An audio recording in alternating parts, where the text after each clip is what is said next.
എന്തെന്നാൽ യോഹന്നാൻ അവനോട് പറഞ്ഞിരുന്നു, അവളെ നീ സ്വന്തമാക്കുന്നത് നിയമാനുസൃതമല്ല. എത്ര ധൈര്യത്തോടെയാണ് സ്നാപകൻ സത്യം വിളിച്ചു പറയുന്നത്.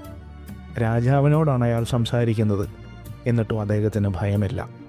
കാരണം സത്യം പറയാൻ സാഹചര്യത്തോട് പൊരുത്തപ്പെടുകയല്ല, ദൈവത്തോട് വിശ്വസ്തനായിരിക്കുകയാണ് വേണ്ടതെന്ന് സ്നാപകൻ അറിയാമായിരുന്നു. യോഹന്നാൻ പറഞ്ഞത് സ്വന്തം അഭിപ്രായമല്ല, ദൈവിക നിയമങ്ങളാണ്.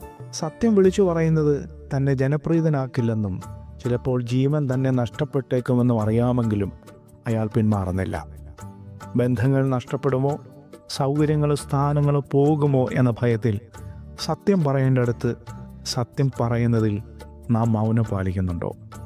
സത്യം പറഞ്ഞവൻ കൊല്ലപ്പെട്ടെങ്കിലും അവൻ്റെ സ്വരം ഇന്നും നിലനിൽക്കുന്നു. അതെ, സത്യം അനശ്വരമാണ്. ആമേൻ.